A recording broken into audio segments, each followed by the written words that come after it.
Assalamualaikum warahmatullahi wabarakatuh. Kalau ini Ghazali.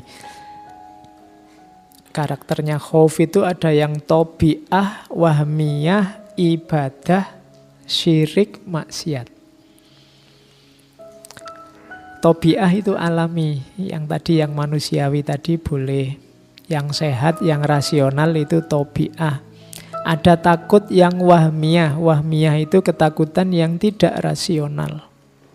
Tidak masuk akal, tidak jelas. Kok gitu kok ditakuti. Itu namanya wahmiyah. Yang ditaklukkan yang wahmiyah ini. Kalau yang tobi'ah dikontrol. Yang wajib yang mana? Ibadah. Takut pada Allah itu kan jenisnya ibadah. Kalau ini wajib. Kamu harus takut sama Allah.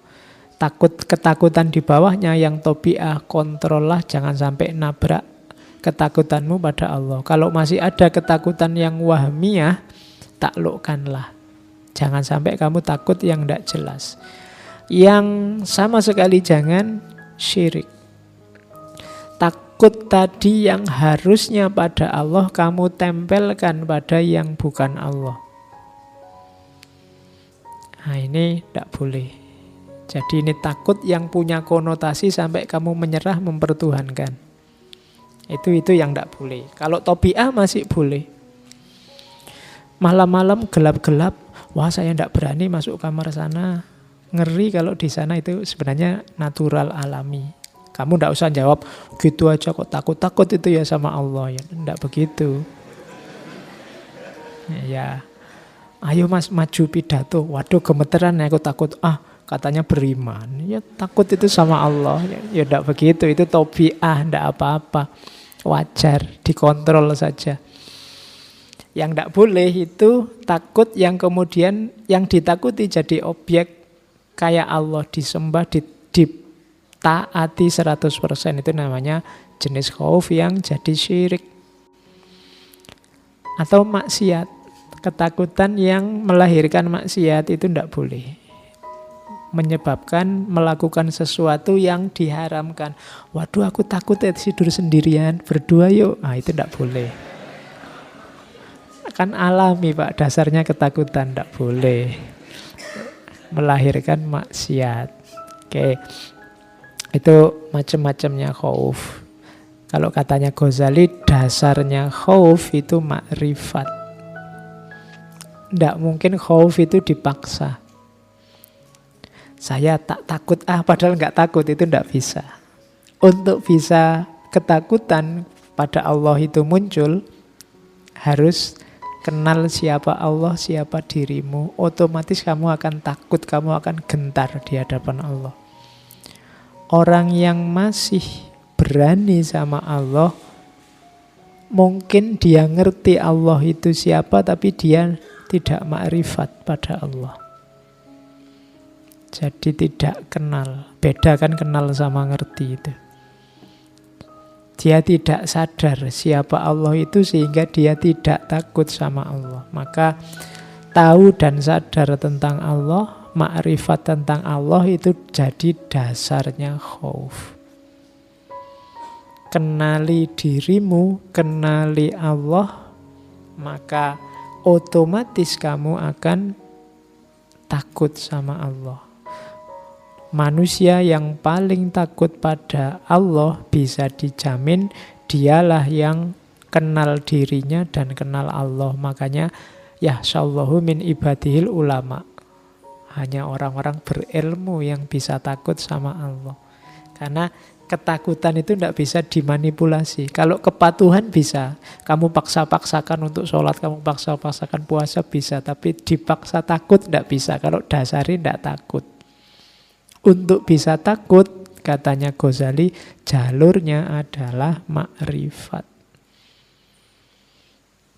Makrifat itu berarti paham, kenal, sadar tentang siapa kita, siapa Allah. Kalau kamu kenal siapa itu raja, siapa itu presiden, kan orang ini raja loh, presiden loh, otomatis kan kamu langsung gentar. Kayak kamu naik motor tiba-tiba dicegat orang, begitu ngerti, oh itu polisi toh, langsung gentar. Kenapa? Kamu makrifat tentang hubunganmu dengan polisi. Sehingga muncul khaufnya. Nah, sama Allah usahakan sampai level ini. Kamu tidak memaksa dirimu tapi otomatis takut. Kalau mau melakukan kejelekan, takut aku sama Allah. Nah, itu berarti kamu sudah jadi. Keimananmu sudah mantap. Tapi kalau ini masih belum, ya masih dipaksa-paksa, menghindari maksiat dipaksa-paksa, itu harus kamu tumbuhkan lagi, harus naik level lagi. Kalau di Ghazali dasarnya ma'rifat. Ini tidak bisa dibikin-bikin. Implikasinya apa? Orang yang takut pada Allah itu biasanya tawadhu. Tawadhu itu antitesisnya sombong. Jadi ya tawadhu tidak identik dengan kalau jalan menunduk ya. Kesannya begitu, kalau ada mahasiswa kok jalannya nunduk, tawadhu sekali dia. Enggak. Kalau ukurannya itu ya sekarang hampir semua orang tawadhu. Kadang ngobrol sama mahasiswa aja kita dicuekin, dia nonton HP ini, tawadhu sekali, menghadap ke bawah. Jadi tawadhu, ndak sombong, ndak merasa besar, betapa kecilnya dirinya. Itu implikasi dari khauf. Orang yang sombong ndak mungkin dia punya rasa takut. Maka kebalikannya, orang yang punya khauf, punya takut, pasti tawadhu. Kemudian orang takut itu punya karakter lanjutan, yaitu pasti dia iffah dan warok. Iffah itu menjaga diri, warok itu hati-hati dari dosa besar maupun dosa kecil. Itu namanya wirai, termasuk hati-hati dari syubhat. Itu namanya orang wirai.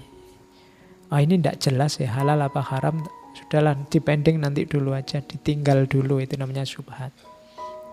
Itu orang wirai begitu. Jangankan yang haram, yang syubhat aja dia tidak mau, itu wirai. Orang yang wirai pasti nanti terjaga dirinya, namanya iffah. Terus siddiq. Siddiq itu orang yang menempuh jalur lurus. Itu implikasinya orang takut sama Allah. Kemudian ilm. Pasti dia punya ilmu. Kalau Ghazali tadi kan ma'rifat. Orang bisa takut itu pasti karena dia ma'rifat, paham siapa dirinya, siapa Allah. Maka dia ada di makom ilm. Dan yang terakhir pasti takwa. Kadang-kadang bahkan takwa ini didefinisikan takut kepada Allah. Karena memang dekat. Orang yang takut pasti takwa. Jadi itu implikasinya. Kalau ingin tahu orang ini takut enggak sih sama Allah, coba cek parameter-parameter itu. Yang bisa kalian lihat itunya. Dia tawadhu apa enggak? Terjaga apa tidak? Kemudian lurus apa tidak orangnya? Kemudian berilmu apa tidak? Dan takwa apa tidak? Itu ukuran-ukuran seorang yang takut. Kalau masih tidak punya itu sebenarnya ya mungkin takutnya masih dipaksa-paksa. Oke, terakhir saya bawakan Plato tentang ketakutan juga, cuma dalam konotasi yang berbeda. We can easily forgive a child who is afraid of the dark.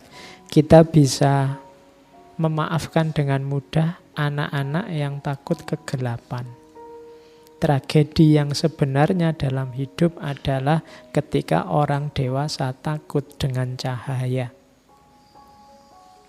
Ya, jadi kalau ada anak kecil takut kegelapan itu wajar, biasa. Yang besar aja kadang juga masih takut.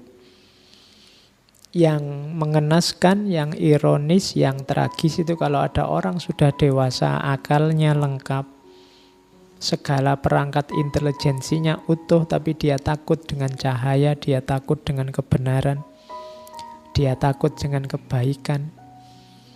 Maka orang-orang ini adalah tragedi dalam kehidupan. Maka terus belajar, terus cari ilmu, terus luaskan wawasan, biar kalian tidak alergi cahaya, alergi dengan kebenaran. Apa ada Pak orang alergi dengan kebenaran? Ada. Jangan-jangan di sekitar kita banyak. Kenapa? Karena yang muncul di sekeliling kita banyak hari ini adalah kepalsuan-kepalsuan. Orang yang terpapar kepalsuan terus-menerus, nanti kepekaannya pada kebenaran bisa menurun. Kalau parah bisa sampai level takut pada cahaya. Oke, ini istilah-istilah simbolik silahkan kalian terjemahkan untuk hidupmu sendiri-sendiri. Jangan sampai nanti kamu alergi cahaya. Oke, untuk malam hari ini saya cukupkan sekian dulu. Mohon maaf kalau ada yang kurang berkenan, mungkin 1-2 kekurangan apa, mohon dimaklumi. Kalau ada kekhilafan, kealpaan yang teman-teman ngerti benernya seperti apa, ya silahkan disampaikan. Kurang lebihnya mohon maaf.